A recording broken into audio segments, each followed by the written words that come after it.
Helo, fy enw i yw Tamar a rydw i'n gweithio fel chwedleiwr broffesiynol sy'n meddwl fi'n mynd i fewn i ysgolion a amgueddfeydd a dwi'n adrodd straeon.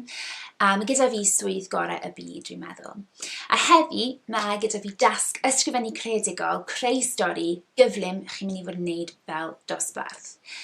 A pan o'n i'n cynllunio'r dasg hon, o'n i'n meddwl, be fi eisiau iddyn nhw wneud, be dwi eisiau iddyn nhw gweithio arni yn eu dosbarthiadau nhw. A wedyn, nes i gofio, yn yr holl straeon o'n i'n hoffi pan o'n i'n tyfu lan, pan o'n i'n eich oedran chi, oedd bob amser lot fawr o gwrthrychau hyd, pethau hyd. Fel enghraifft, nes i ddarllen stori o'r enw The Box of Delights pan o'n i'n tyfu lan.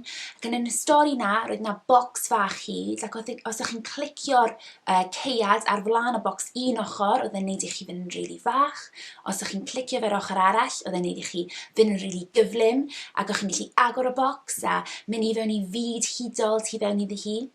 A hefyd, wrth gwrs, nes i dyfu lan yn darllen lot fawr o Harry Potter, ac yn Harry Potter, mae yna lot fawr o bethau hyd yn does. Mae yna hydlathau, wands, a mae yna hefyd maen yr athronydd, sef carreg, sydd os ti'n berchen ar y carreg, ti wedyn mynd i fyw am byth.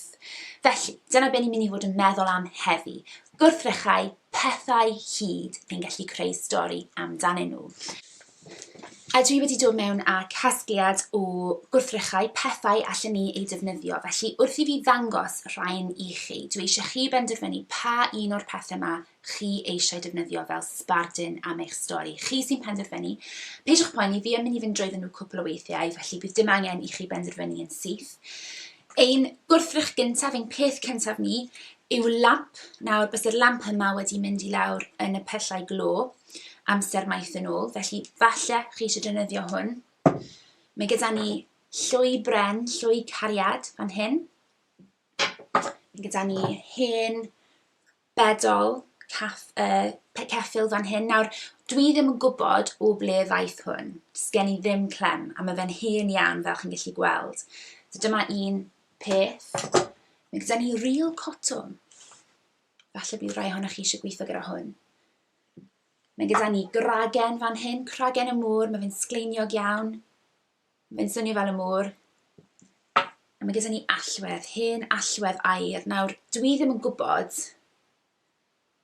ble mae hwn yn dod ohoni, pa drws mae fe'n agor. Felly mae yna stori fi'n siŵr fyna hefyd. Felly, na i fynd trwyddyn nhw eto, a cofiwch tro yma, mae rhaid i chi ddewis pa un o'r pethau chi am sgwennu'r stori amdano.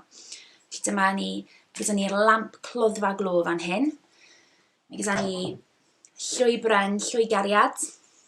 Gyda ni'r pedol fan hyn. Yr allwedd aur. Cragen fach, cragen o'r môr. A'r rîl cotwm fan hyn. Lan i chi pa un chi'n penderfynu dewis. Na i ddod â llun ohonyn nhw lan nawr ar y sgrin fel bod chi'n gallu edrych arnyn nhw eto.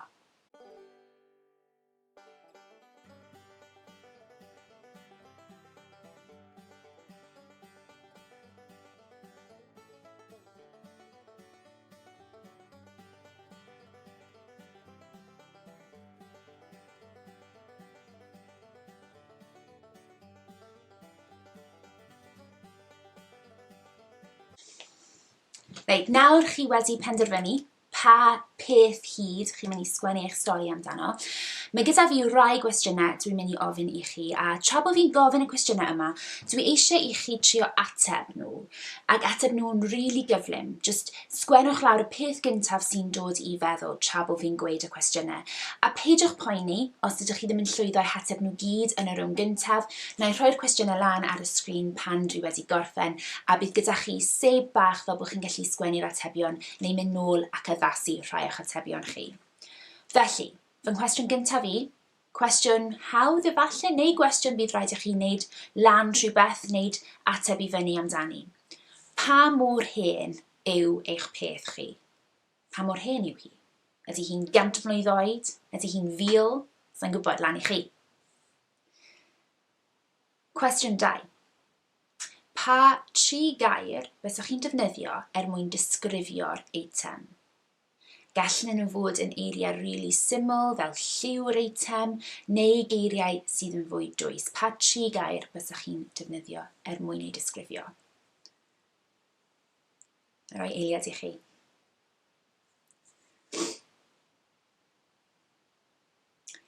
Ble gath yr eitem ei ffeindio?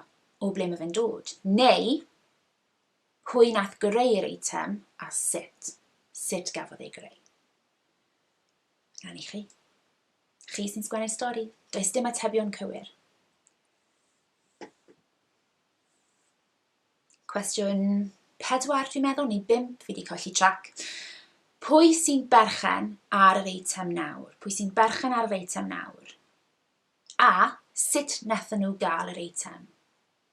Nath rhywun basio fe lawr iddyn nhw, fel nain neu taid? Mae lan i chi. A nawr ni'n mynd i feddwl am y cymeriad na, y person na sy'n berchen ar yr eitem. Felly nawr mae'r cwestiynau nesaf yn mynd i sôn am y person neu'r cymeriad sydd yn berchen yr eitem ma nawr. Cwestiwn gyntaf yw, beth yw eu henw nhw?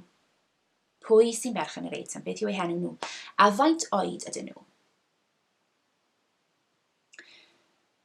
Nawr, dyma'r cwestiynau lle chi'n mynd i ddechrau siapio eich cymeriad chi tamed bach yn fwy. Beth ydy'r cymeriad ma sy'n berchen yr eitem? Beth ydyn nhw'n ofni? Beth maen nhw'n ofni? Falle mae'n y fyd nawr yn dechrau adeiladu o amgylch eich stori chi. Beth ydyn nhw'n mwynhau? Beth ydyn nhw eisiau fwy nag unrhyw beth yn y byd mawr crwn? A mae hwnna'n gwestiwn rili dda chi'n gallu gofyn i bob un cymeriad sydd mewn stori chi'n sgwennu.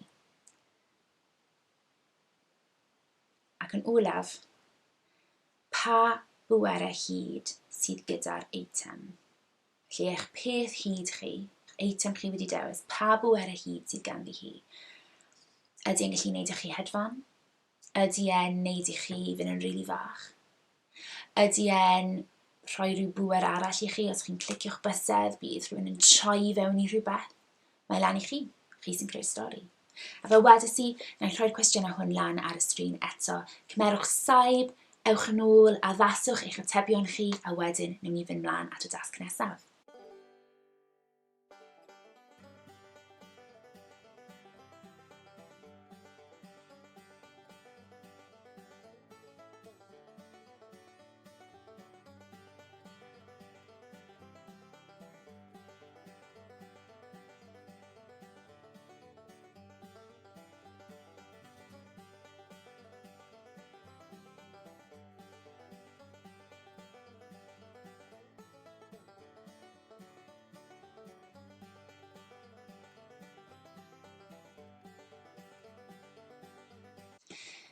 Felly, mae gyda chi cymeriad, mae gyda chi eitem hyd o ryw fath, a nawr ni'n mynd i greu stori.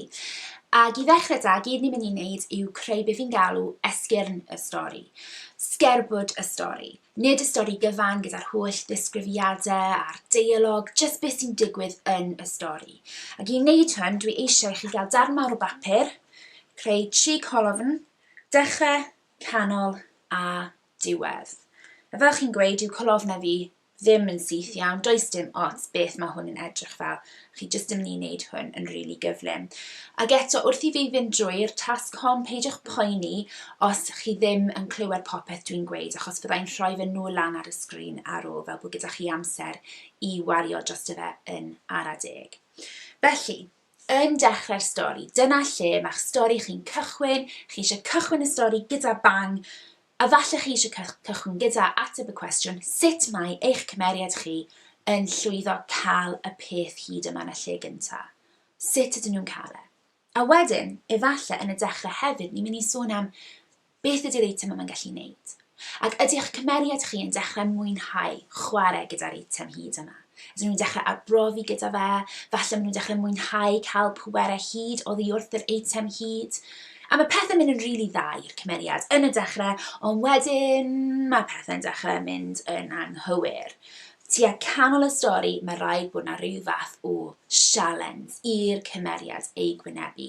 Enghraifft, efallai mae'r eitem hyd nawr mae'r pŵer yn rhy gryf, a dyw'r cymeriad ddim yn gallu delio gyda'r agor.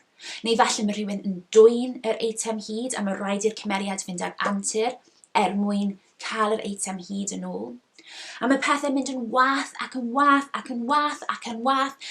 Ac i ni, y bobl sy'n gwrando ar eich stori, ni eisiau teimlo fel does dim gobaith. Dyw'r cymeriad ddim yn mynd i llwyddo yn eu hantur nhw. Ond, o'r diwedd, maen nhw'n risgio popeth. Maen nhw'n dysgu sgil newydd, siŵr o fod, a maen nhw'n llwyddo ennill y dydd. Naill ai maen nhw'n cael yr eitem hyd yn ôl, neu falle maen nhw'n penderfynu, dydw i ddim eisiau cael yr eitem ar agor. Mae fe'n rhy bwerus, dwi'n mynd i roi fe i rywun arall. Mae e lan i chi. So nawr, tra bod chi'n meddwl am eich dechrau, canol a diwedd, meddyliwch am sut i fynd a'ch cymeriad chi ar daith yn y stori. Sut i fynd â nhw ar daith lle falle maen nhw'n newid neu maen nhw'n dysgu rhywbeth newydd. A fel wedys i, fi'n mynd i rhoi sbartyn yma lan ar y sgrin fel bod chi'n gallu cymryd eich amser dros y dasg hon.